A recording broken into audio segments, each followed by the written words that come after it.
Greetings.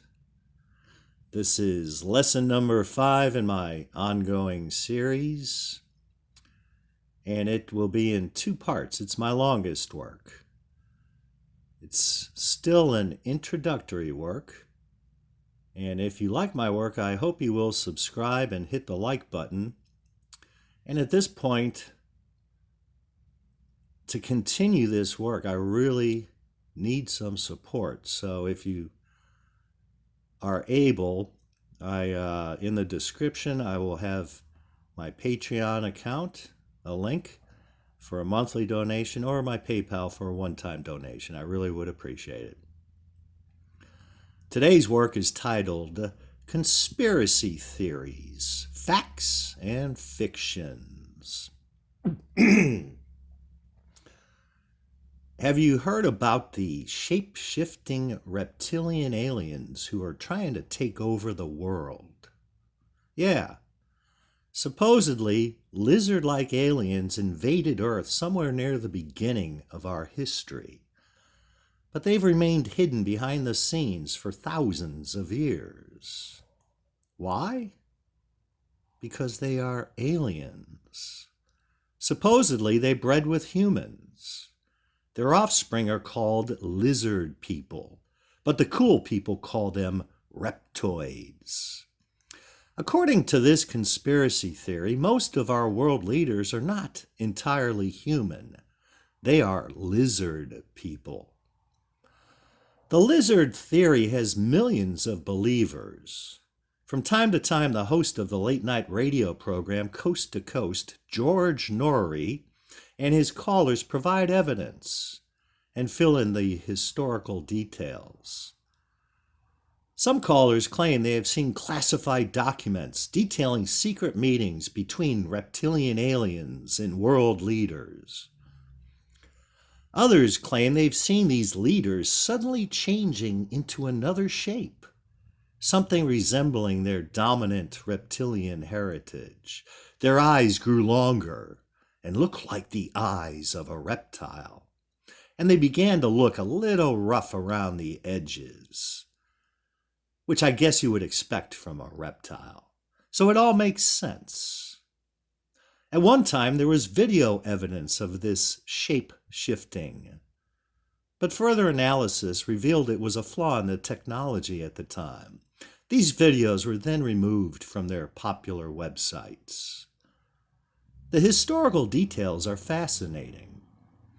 Of course, any story with aliens is going to be entertaining. The history is also necessary. If aliens have been on Earth for thousands of years and influenced world events both past and present, then all previous histories are fundamentally flawed, because they don't account for the ultimate causes of these world events, which were directed by aliens behind the scenes. If the alien theory is true, then all of world history must be rewritten in light of this new truth, because the framework is wrong. A new framework must be built from scratch, based on the theory's negation of the common premise that humanity evolved and developed naturally over time and continues to evolve naturally. A new framework must be built with the premise that aliens manipulated humanity's development and our history. The subsequent history must be written through the lens of this new worldview. The British conspiracy theorist and former celebrity sports broadcaster David Icke is one of the leaders behind the theory and published numerous books on the subject. His history drew upon many sources, including ancient mythology, folklore, and the Bible. He claimed the biblical term Nephilim were giant reptilian aliens who bred with early humans. Although unlikely, this is a possible interpretation. The semantic evidence is inconclusive, and the term remains enigmatic. Icke writes and speaks with sincerity, but a false sincerity is necessary to run an effective phony opposition campaign. Whether Ike is a sincere believer or a skilled propagandist, if my worldview is correct, his premise is nonsense, and his entire history crumbles into the ash heap of failed ideas, regardless of his intentions. I've never met David Icke, but 10 years ago he published on his website one of my articles titled "The Covert Agenda Behind the Occupy Wall Street Protests." Jeff Rentz and Trevor Loudon also published it, and because of these big names, the article went viral for a month.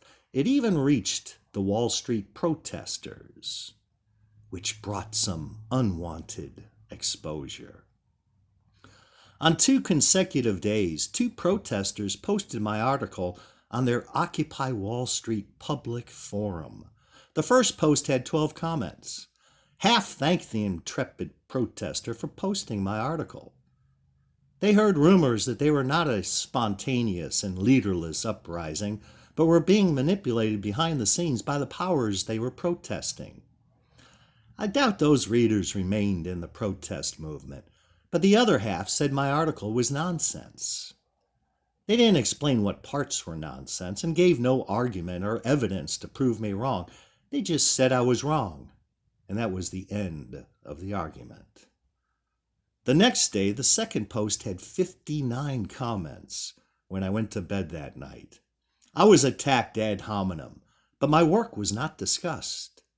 Some said I was a shill for the establishment. Others said I was an idiot, a Christian, and not a critical thinker. Others said I was anti-socialism, which was the only thing they got right. There were 2 or 3 comments that praised my work, but they were lost in a sea of ad hominem attacks. When I arose the next morning, both posts had been deleted. I knew the anonymous leaders of Occupy Wall Street would not like my work. I was upset the 2 days it was posted on their public forum because I knew it would draw their attention. Someone who managed their forum didn't want their frontline warriors to read my work and canceled it.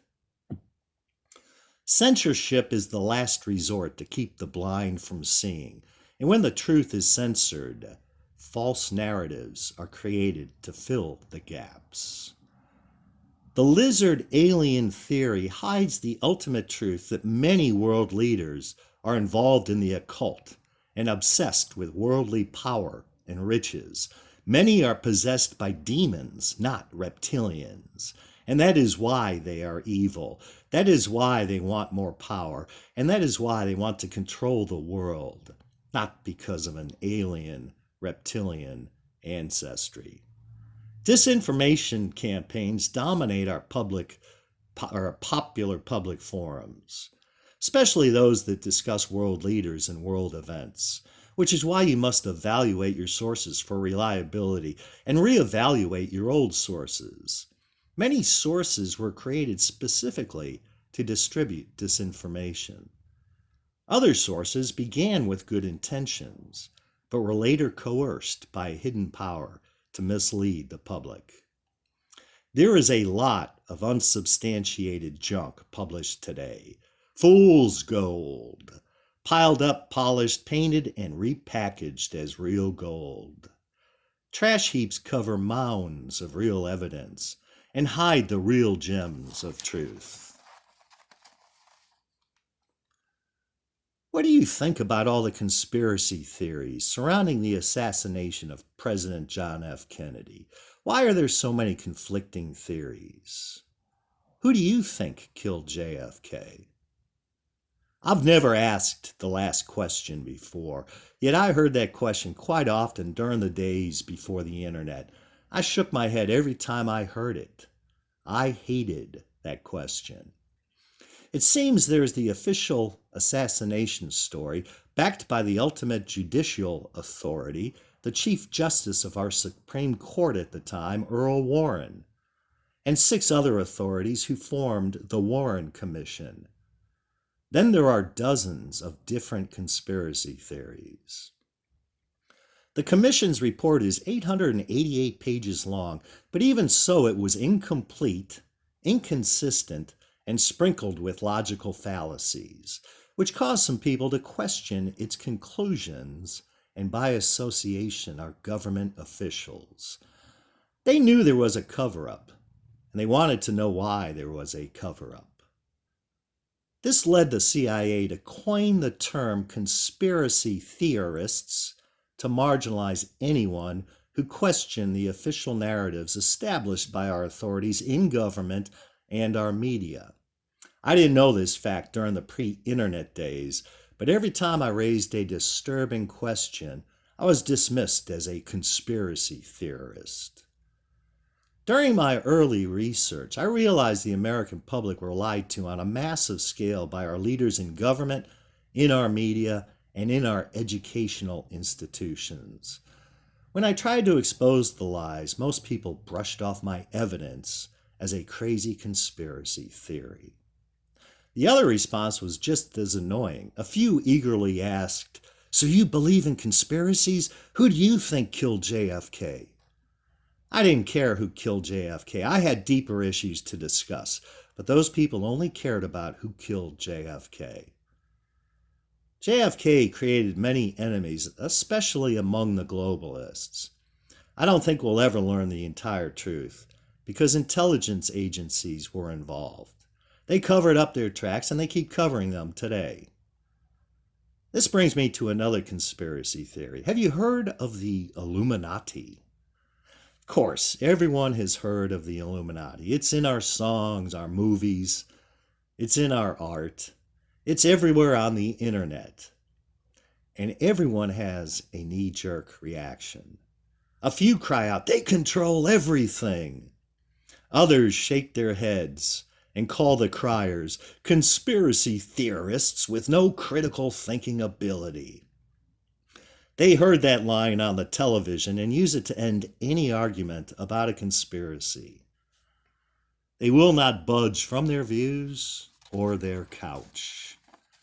If an independent researcher presents evidence, the couch people won't even look at it.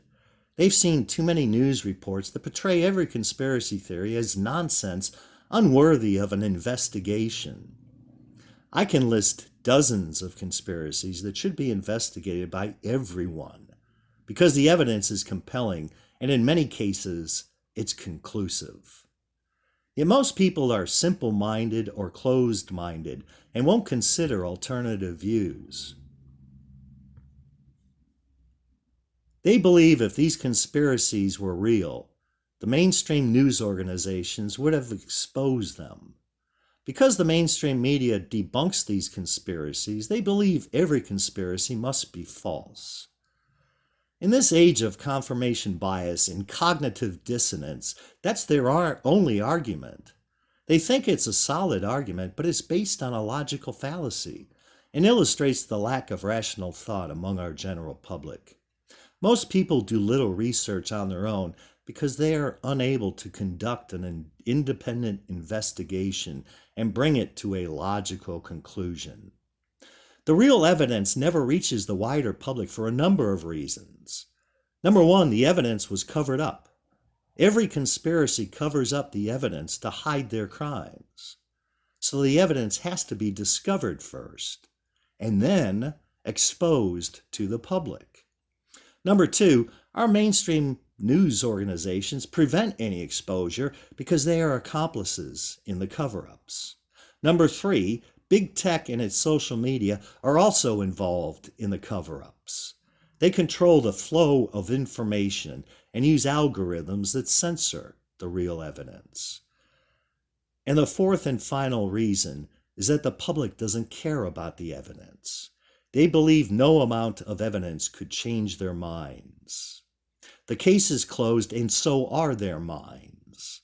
So even though the supply of evidence is abundant, there is no demand, and the truth remains hidden. Unfortunately, the American public was not taught the basics of rhetoric and logic, which used to be the foundation of early education. They lack an understanding of the fundamentals of knowledge, which helps explain why we have raised the most uneducated citizenry in our history, and why most Americans cannot tell the difference between a fact and a fiction. Without training in logic, most Americans rely on their emotions rather than rational thinking to make a decision or accept an opinion. They have acquired a hodgepodge of opinions that are often inconsistent and illogical. They are unaware that most of our popular public opinions have been mass produced by the mass media and modern education using proven psychological and rhetorical techniques. They are unaware of the hidden process used to shape their opinions, which I will discuss in part 2.